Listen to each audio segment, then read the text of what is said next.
Do you remember when Cynthia battled the shiny Rayquaza? Well, kinda shiny. Or what about when Dawn battled against her mother in the Grand Festival Finals? Who can forget when Brock finally fulfilled his dream of getting with Nurse Joy and Officer Jenny? In today's video, I want to take a look at Diamond and Pearl episode 43, Malice in Wonderland, which almost aired 18 years ago in Japan, making it almost an adult in the United States. This episode had a lot, and I mean a lot, of wacky things going for it, which makes it for an enjoyable episode to cover. Let's not waste any time and recap the events of the episode. The episode wastes no time in getting the attention of the viewers, with them doing what they did in DP very well. Usually we'd have like Ash and friends ease us into an episode, but they were on a run of doing what YouTube videos do sometimes where they show highlights first. Anyways, they start by first showing a Rayquaza coming out of the ground, and then Miss Maggie's appearing, laughing, and then fusing with the sting.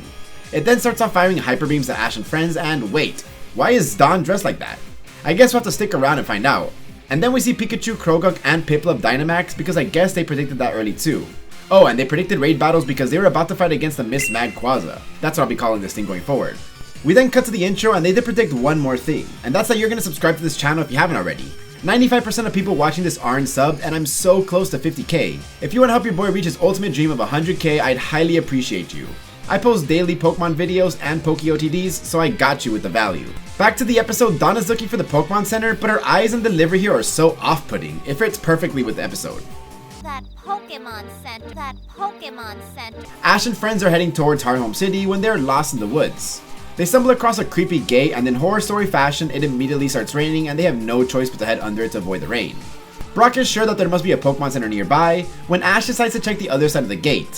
From the side they entered it's raining, but on the other side it's not even raining a single drop. Not sus at all. They don't even second guess it. Enter the title card. Malice in Wonderland, which is obviously a homage to the book Alice in Wonderland.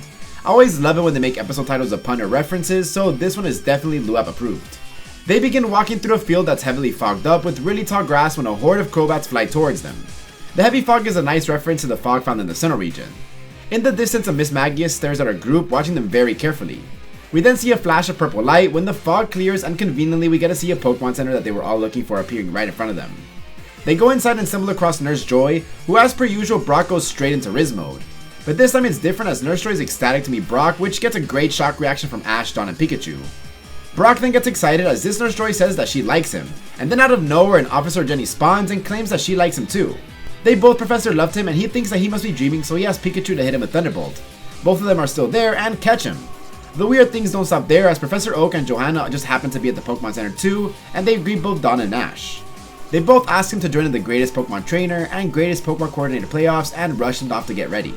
Outside, Team Rocket is following the Terps as usual, but they are hungry and want an all-you-can-eat-for-free restaurant, and honestly, I wouldn't mind one of those too.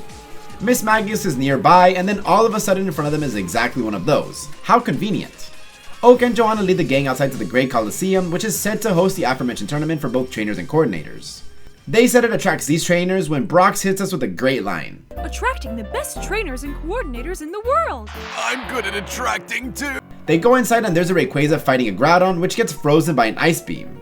This is great foreshadowing to the fact that they would fight a legendary in the Sinnoh League. And who's using the Rayquaza but Cynthia, who finishes off the Groudon with a Hyper Beam and is declared the winner.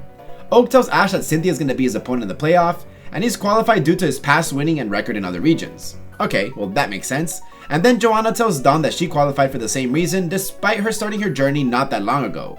Anyways, Johanna is giving her that weird Piplup outfit that we saw earlier, and that's what she's going to be using to compete. We cut to Team Rocket scarfing down some food when we get to see their dreams come to fruition too. Jesse gets scouted by a Jubilife TV producer to be part of his next reality TV series.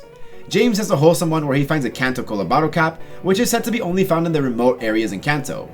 And Meow's dream to finally replace Persian, who gets yeeted off to the side and gets to be with Giovanni forever. And now it's time for the coordinator finale, which is going to be between Dawn and her mother Johanna. And happening simultaneously is Ash vs Cynthia. It's not only happening at the same time, but literally right next to each other. Cynthia sends out Rayquaza as Ash goes with Pikachu. And as for the contest, Dawn goes with Piplup and Johanna sends out a Feebas. Dawn is happy because it should be an easy battle, but Johanna uses the strongest move out of anyone, and that's Evolve. As she commands Feebas to evolve, and it just does cause why not? No, not you. Instantaneously, it knocks down like 60% of Dawn's total points. We cut to Brock, who says for some reason he doesn't really care about what's happening, when an even bigger storm of Jennies and Joy come rushing in to greet him. But then they hit him with Poison Jab and transform into a weird Croagunk hybrid. This wakes up Brock from his sleep as it turns out Croagunk was being a true boy and waking him up. Next time, Ash and Dawn sleep away when Brock spots Mismagius putting 2 and 2 together to figure out that it was Mismagius who caused them to hallucinate. We then see Brock and Krogan get teleported into the hallucination, which sees Brock do his best to avoid the temptations of a bunch of Jennies and Joys running towards him. Team Rocket are still blissfully enjoying their hallucinations and being able to do their favorite things. Dawn defeats Johanna's Milotic with Piplup's Whirlpool, granting her the title of the world's greatest coordinator. I just noticed that her outfit looks like something from the Battle Revolution series. Ash then commands Pikachu to use Thunderbolt on Rayquaza, and that knocks it out, which rewards Ash with the title of the world's greatest Pokemon trainer.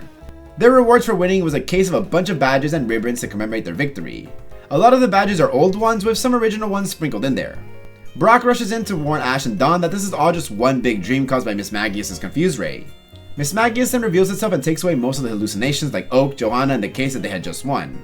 This angers both Ash and Dawn as Mismagius just laughs and disappears. They try running away, but it's no use as Mismagius just keeps them running in circles when suddenly a Rayquaza appears from the ground. We then get the opening scene with Mismagius appearing and then fusing with Rayquaza to make Miss Magquaza.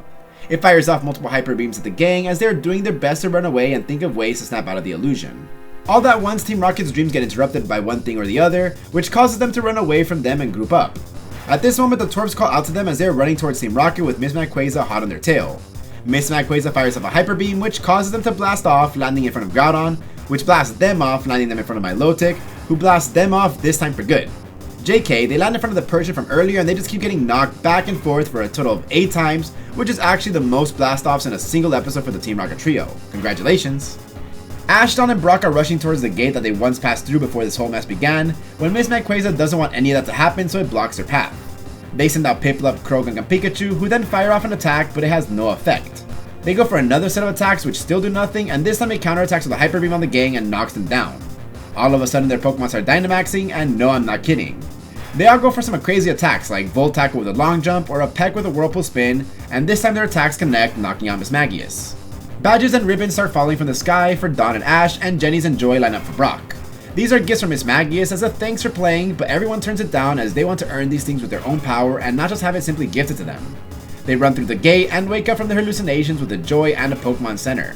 They both check their badge and ribbon case to see that they have much less, which just means they have a lot to look forward to. Brock shoots a shot at Joy once more, but Krogan hits him with Poison Jab and drags him along. And that's the episode. This was certainly a fun episode filled with lots of funny moments. I honestly laughed aloud multiple times throughout the episode, especially with Brock scenes. It was a very enjoyable rewatch of this episode, but have you ever seen it before? If so, what was your favorite moment from this episode? Let me know in the comments below. But before Mismagius gets here, I'm out. Peace.